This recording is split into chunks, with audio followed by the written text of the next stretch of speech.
Hi everybody and welcome back to FM23 with the Youth Academy only save with Guiseley, and it's the midway point of the Champions League phase. It's weird, isn't it? This Super League thing that isn't a Super League. We're playing our easiest game of the group stage. It's not the group stage, the league stage. We're playing our easiest game of the league stage today, and we need something big. We're hitting a bit of bad form. Let's go and have a look. Yes, hello everybody. Welcome back to the save, and today we're taking on Spartak Trnavana. I'm going to assume the N is pretty silent. Spartak Trnavana, who, they're the weakest team that we're playing against in this whole sort of Champions League phase section, which is needed, because if we look at the schedule, we've had some tough fixtures since our last episode. We got the win against Gladbach and Stoke in the previous episode, 2-1-0 wins. We then beat Wickham 4-0, beat Norwich 4-0, but we lost away at Benfica 3-0 in the Champions League. They're just better than us at the moment. Lost to Liverpool 5-1 at Anfield, and lost to Spurs 4-1 at home. So, you know, a good morale-boosting victory against Spartak Trnavana would be very, very welcomed and nice, wouldn't it? It would be lovely to have that. And then we have our last three Champions League games after that, which will be Ajax, Atletico Madrid and Napoli. We'll probably come back for the Napoli game as our next episode. We are into the quarterfinals of the League Cup as well, playing West Ham in that one, but I think if we rattle through December and then get towards the end of January and come back for that Napoli game, that would probably be reasonably sensible. And then after that, depending on if we get through in the Champions League, because at the moment we are in a position to actually get straight through to the next, we miss a round and then go into the second knockout round. But if you finish in these blue numbers there, or blue positions, these are the people that take on the teams that drop down from the Europa League. Or do we drop into the Europa? No, hang on. What? I think we then play one knockout. What's the phases here? What's the phases? How does this work? How does this work? How does this work, people? I've confused myself, haven't I? Because I think let's go rules. Let's have a look at the rules. Right, yes. Oh, yes. So they go straight into the round of 16. 9th till the 24th positions go into the knockout playoff round. The losers of the knockout playoff round then go into the Europa League. That's what happens as far as I'm aware. So it'll be pretty interesting to see how we go, because we're in a pretty good position right now after 4 games. 4 games played, 4 games to go in this one, and we're still in these top 9 places, which is absolutely brilliant, isn't it? Or the top 8, I should say, top 8 places. So we're in a good position. We're on 9 points, 5 points clear of Napoli in 25th. Top 24 is probably what we want. I mean, just to be in this position is good, but I do think we're better than some teams in it. Qarabag, Spartak Trnavana, Prague, Bruges, Young Boys, K-Rat. I think any of those, Dynamo Zagreb we've already beaten, any of those I think we could beat. I think it's going to come down. We've beaten Gladbach. They're in this bit as well. We lost to Benfica. Ajax is probably going to be a crucial game. Atletico Madrid and Napoli I'm probably expecting to lose. But you just never know. So today we are taking on Spartak Trnavana, and we are going to go in with our 4-1-1-3-1 system. It's so odd, isn't it? Which means we need to go through and select the squad. So I'll do that and we'll come right back. Okay, so this is how we're lining up for this one then. Jan Petric comes back in goal for this. He's not played too many games. I'd say recently Carlos Victoriano has taken over as first choice goalkeeper, but Jan Petric back in for this one. Dyson as our attacking fullback, Joseph Sanusi and Jeff Hogg on the left. Thao comes in as the deep line playmaker with Klingspor in the ball winning role. Kennedy on the right, Alphakoff and Andrew Neeson sitting behind Balinese Balançon, and we have a bit of an injury crisis. Goldson's out, John Carpenter's out, Atlee Burge is out, Crimson Mori's coming back from a knock, so he's not fit enough to play. So on the bench, we're basically playing everyone other than Javi Edwards. Sorry about that, Javi. But we've got Carlos Victoriano, John Leake, Gareth Earl, Jake Mills, Jay Leake, Jean Mossametti, Andrew Burgess, Alan McAdams, Connor Carney, Harding and Gray on there as well. So lots of options on the bench. I am expecting to win. I am expecting this to be a relatively easy win as well. I know you shouldn't go into a game complacent, but I am expecting to come out this one. Missing Crimson Mori's pretty huge. Bernard Sanusi comes into centre-back, a role he's not played for a while. But we should be okay. Spartak Trnavana haven't had the best of it, to be honest. I think they've picked up 1 point in the Champions League so far. But yeah, we'll have to see how we get on. Carl Kennedy, the Doc, is the captain for this game due to Connor not being involved, or he's on the bench anyway. I'm expecting a win. Let's go and use home advantage. And there is the Champions League anthem again. It is good. It is good when you hear it. I always thought it'd be a bit of a gimmick getting these sort of rights, but it's really good fun hearing it. It is good fun hearing it. And there you go. They're lining up in a 4-1-4-1 formation, or maybe a 4-3-3 DM. But from that, the wingers don't look high enough, and I think it'll be a 4-1-4-1. But Guiseley getting Champions League football. Who would have thought? Who would have thought? There is Spartak Trnava in their red and black stripes. Guiseley come out in their white home kit as expected, with that commemorative golden strip down the middle for the first season in the Champions League.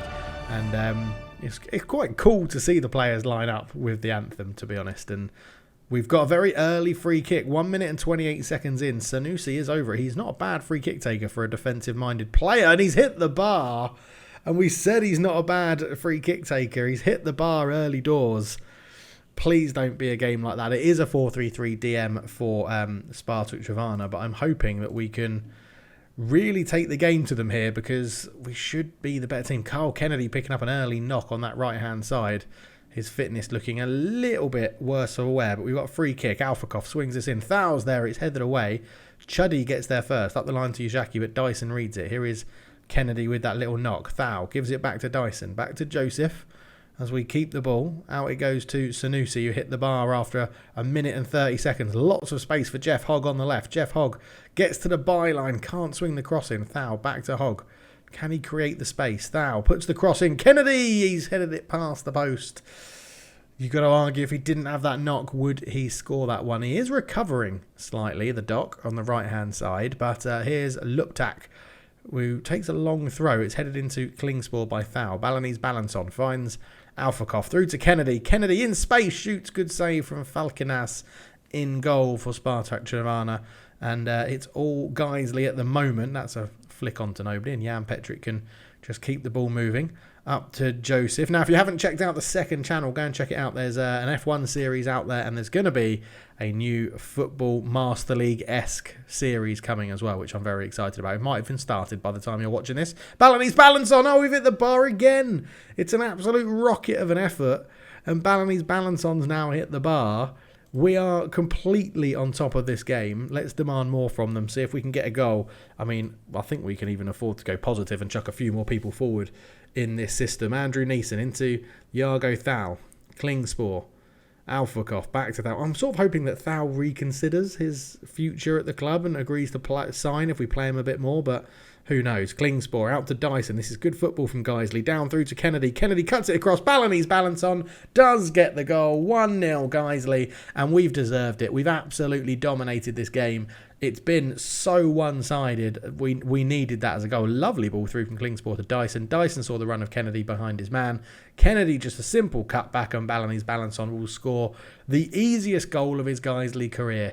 And that is lovely to see. And it doesn't matter how many you win it by, as long as we get the points. And you can see that it pushes us up to 4th place in the Champions League phase, which is still a mouthful to say, but going well. I think we take this opportunity. I know Carl Kennedy, the Doc, on that right-hand side is playing okay. I'm going to say I don't like what I'm saying. I think the way we've played is pretty good. I'm actually before we take him off, we're going to go individuals, Carl Kennedy, and just say, look, you're playing well, keep it up. But then we're actually going to take him off because that's what I want to do. I'm just getting myself into a bit of a tiz here about where to go. Right, Carl Kennedy off. I don't want that injury to really get worse, so we're just going to bring Gareth early. It's a straight swap on that side, and that shouldn't really affect our system too much. It should be a like-for-like player swap as Alfakov swings in a free kick. Fouls there. It's off the outside of the post and goes wide.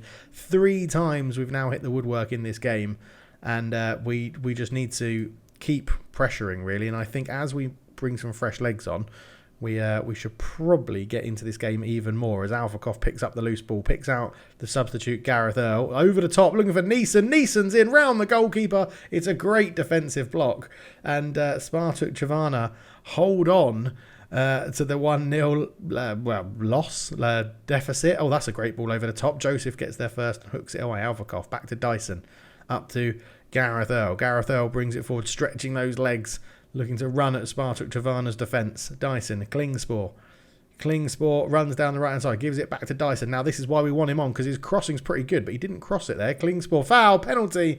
It's got to be. He may have gone down a bit easy, but Klingspor put his body in the way of the ball, and Kostelanonski just touched his heels, and it was always going to be given. So, yeah, I don't know who our penalty taker is. It Neeson? Well, it's Alfarkov. Alfarkov is on the penalties, and he fires it into the bottom corner. 2-0. Lovely stuff. That should see this game through for us there, because Spartak Trvana have done absolutely nothing. Alfarkov fires it into the bottom left corner, and now we can start giving them some praise, and we can probably relax a little bit. Don't need to go too positive, don't need to worry about getting any more. If they come naturally, they do. That is good. Right, Dyson off. We'll bring on Aaron Gray. We want to keep the attacking momentum on that we've got. Jeff Hogg off, Kai Harding coming on the left. That leaves us with 2 more subs. I think we'll do Neeson for Mosameti, and let's rest Iago Thau and bring on Connor, because he's not getting too much game time this season, Connor. But you are a legend of the club, which we'll go and look at in a minute, because someone requested before that we go and look at who's legends and favoured personnel and stuff like that. So I think we'll go and look at that after this episode. But yeah, some fresh legs coming on. Keep it going. I mean, we've absolutely smashed this game. Let's go back to positive. Let's try and get another goal and see who we can get going in this one. And good to see Connor on a 7, Sanusi 7, Joseph 7.1, Earl Alfarkov 7.3s, and Ballany's balance on a 7.1 as well, as Trvana switched to a 4-1-2-1-1, which means they've picked up an injury and are down to 10 men. But a 2-0 win, 29 shots to none, 12 shots on target, and an XG of 4.6. So their goalkeeper having a superb game. But yeah, a 2-0 win. I was expecting more goals, but I will take that. That is very good. Very, very nice. Well done. An excellent win. You can't ask for more than that. As long as you pick up 3 points, that is all that matters on a rainy day. They're up to 5th. Games in hand for Tottenham and West Ham, who could both jump above us with their better goal difference. But that's it. Porto can't catch us. So we're going to be ending the 5th game of the Champions League stage in the top 8, which is incredible. Obviously, the further you get in the Champions League, the better your reputation, the better youngsters you can bring through for your youth academy and stuff like that. So it does all matter. Leipzig secure a playoff spot. Carl Kennedy is out for 1 to 3 days with a bruised knee, so how happy we took that off a little bit. Took him off a bit early. And he actually got man of the match, even though he played only one half. So, yeah, fair. Well, who's on form? I assume that means he got player of the match award. There we go. So, into the club info then. If we have a look here, we can see, once it loads, that I am a club legend. I'm the only club legend at the club now. So if we get a new stadium, it might be named after me. We have Scott Lloyd in there as an icon. Shane Stitt is in there as an icon. What's he up to? He's just retired, not a coach or anything. Shane Stitt is weird to see him up there as an icon, to be honest. I didn't expect to see him there.